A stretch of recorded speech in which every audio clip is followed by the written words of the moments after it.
மாணவ செல்வங்களே! முந்தைய அமர்வில் ஒரு பல்லுறுப்புக்கோவை மற்றும் மற்றொரு பூஜ்ஜியமற்ற பல்லுறுப்புக்கோவையால் பிரிப்பதை கற்றுக்கொண்டோம். இந்த அமர்வில் மீதமுள்ளவற்றை கண்டுபிடிப்பதற்கான எளிய முறையை படிப்போம்.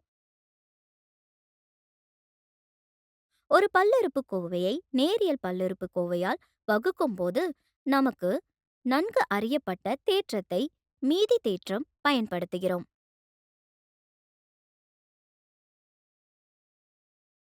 மீதி தேற்றம்: ஒரு பல்லுறுப்புக்கோவை p வட்ட அடைப்புக்குறிக்குள் x ஐ விட அதிகமான அல்லது அதற்கு சமமான பாகை ஒரு நேரியல் பல்லுறுப்புக்கோவையால் வட்ட அடைப்புக்குறிக்குள் x டிஃபரன்ஸ் a வகுக்கப்பட்டால் மீதி p a ஆகும். இதில் a என்பது உண்மையான எண். மீதி தேற்றத்தின் முக்கியத்துவம்: நீண்ட பிரிவின் சிக்கலான செயல்முறையை பின்பற்றாமல் மீதித்தை கண்டறிய இது உதவுகிறது. கற்றுக்கொள்வீர்கள். இந்த பாடத்தை முடித்த பிறகு நீங்கள் புரிந்து கொள்வீர்கள் பல்லுறுப்புக்கோவை பிரிவை எவ்வாறு செய்வது, குறிப்பாக ஒரு பல்லுறுப்புக்கோவை நேரியல் பல்லுறுப்புக்கோவையால் வகிக்கும்போது பல்லுறுப்புக்கோவைகளை பிரிக்கும்போது மீதி தேற்றத்தை எவ்வாறு பயன்படுத்துவது, நீண்ட பிரிவு செயல்முறைகளின் தேவையை குறைக்கிறது, மீதிய தேற்றம் மற்றும் காரணி தேற்றம் ஆகியவை அவற்றின் நேரியல் காரணிகளை கண்டறிவதன் மூலம் காரணி பல்லுறுப்புக்கோவைகளை ஒன்றாக பயன்படுத்தலாம்.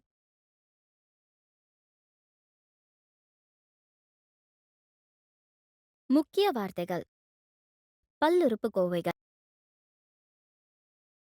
காரணிகள், மீதி தேற்றம்,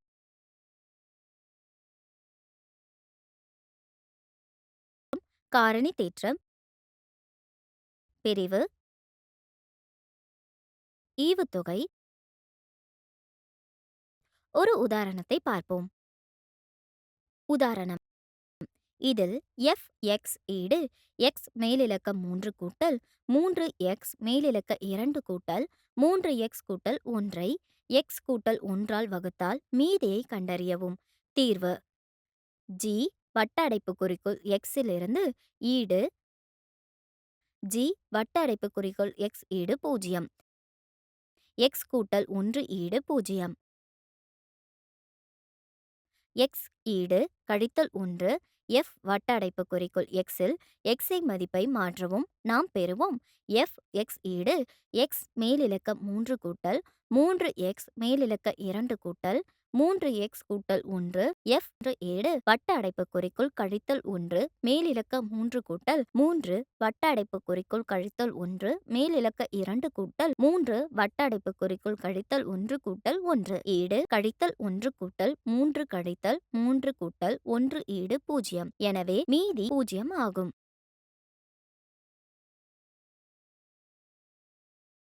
இன்னொரு உதாரணத்தை பார்ப்போம். எஃப் எக்ஸ் ஈடு எக்ஸ் மேலிலக்கம் 3 கழித்தல் எக்ஸ் கூட்டல் 1 என்பது ஜி எக்ஸ் ஈடு 2 கழித்தல் 3xஇன் பெருக்கமா என்பதை சரிபார்க்கவும். தீர்வு: ஜி வட்ட அடைப்புக்குறிக்குள் எக்ஸ் ஈடு 0, எக்ஸ் ஈடு 2 கீழ்க்கோடு 3, எக்ஸ் ஈடு 2 கீழ்க்கோடு 3 எஃப் எக்ஸில் எக்ஸ் மதிப்பை மாற்றவும். நாம் பெறுவோம் எஃப் வட்ட அடைப்புக்குறிக்குள் 2 கீழ்க்கோடு 3 ஈடு வட்ட அடைப்புக்குறிக்குள் 2 கீழ்க்கோடு 3 மேலிலக்கம் 3 கழித்தல் 2 கீழ்க்கோடு 3 கூட்டல் 1 எஃப் வட்ட அடைப்புக்குறிக்குள் 2 கீழ்க்கோடு 3 ஈடு 8 கீழ்க்கோடு 27 கழித்தல் 2 கீழ்க்கோடு 3 கூட்டல் 1 ஈடு 8 கழித்தல் 18 கூட்டல் 27 கீழ்க்கோடு 27 ஈடு 17 கீழ்க்கோடு 27 சமநிலை 0. இன்னும் ஒரு உதாரணத்தை பார்ப்போம். எஃப் எக்ஸ் ஈடு எக்ஸ் மேலிலக்க 3 கழித்தல் ஏஎக்ஸ் மேலிலக்க 2 கூட்டல் எக்ஸ் கழித்தல் ஏ வகுக்கப்படும் போது மீதியை கண்டறியவும். தீர்வு: இப்போது ஜி எக்ஸ் ஈடு எக்ஸ் கழித்தல் ஏ ஜி எக்ஸ் ஈடு 0, எக்ஸ் கழித்தல் ஏ ஈடு 0, எக்ஸ் ஈடு ஏ எஃப் வட்ட அடைப்புக்குறிக்குள் எக்ஸில் எக்ஸ் மதிப்பை மாற்றவும். நாம் பெறுவோம் எஃப் வட்ட அடைப்புக்குறிக்குள் எக்ஸ் ஈடு எக்ஸ் மேலிலக்கம் 3 கூட்டல் ஏஎக்ஸ் மேலிலக்க 2 கூட்டல் 3x கூட்டல் 1.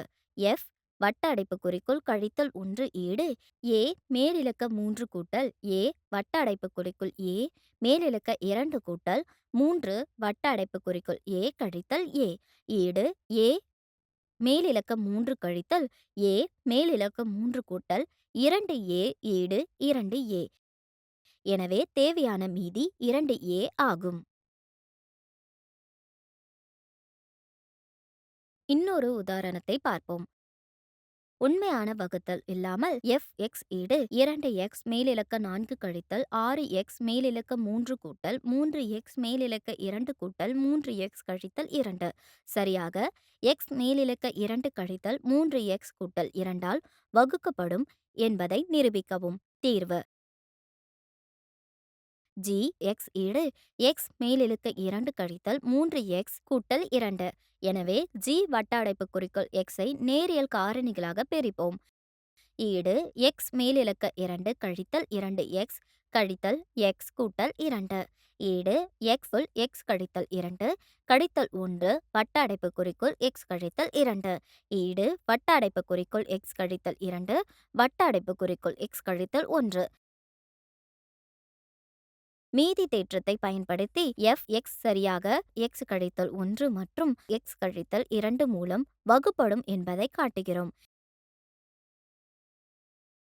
x மதிப்பை f(x)ல் 1ஆக மாற்றவும். f(1) ஈடு 2 1 4 கழித்தல் 6 1 3 கூட்டல் 3 1 2 கூட்டல் 3 1 கழித்தல் 2.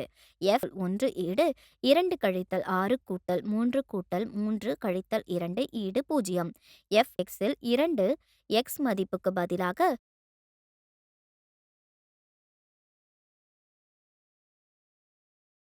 ஈடு 32 கழித்தல் 48 கூட்டல் 12 கூட்டல் 6 கழித்தல் 2 ஈடு 0. எனவே f(x) என்பது x கழித்தல் 1 வட் x கழித்தல் 2 ஆல் சரியாக வகுப்படும். அதாவது f(x) சரியாக வகுப்படும். x மேலிலக்க 2 கழித்தல் 3x கூட்டல் 2.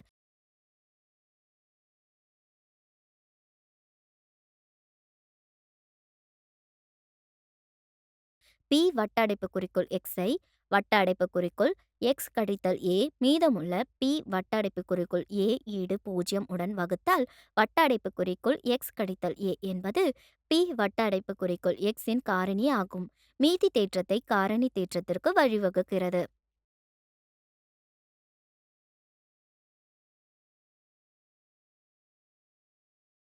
நினைவில் வைத்துக் கொள்ளுங்கள். மீதி தேற்றம் ஒரு பல்லுறுப்புக்கோவை p வட்ட அடைப்புக்குறிக்குள் x அல்லது அதற்கு சமமான பாகை ஒரு நேரியல் பல்லுறுப்புக்கோவையால் வட்ட அடைப்புக்குறிக்குள் xa வகுப்பட்டால் மீதியானது p வட்ட அடைப்புக்குறிக்குள் a ஆகும். இங்கு a என்பது உண்மையான எண்.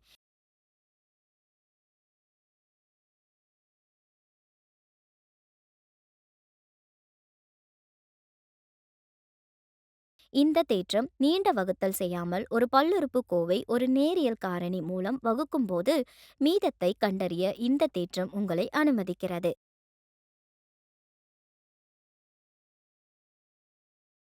மீதி தேற்றம் மற்றும் காரணி தேற்றம் ஆகியவை அவற்றின் நேரியல் காரணிகளை அடையாளம் காண்பதின் மூலம் காரணி பல்லுறுப்புக்கோவைகளை ஒன்றாக பயன்படுத்தலாம்.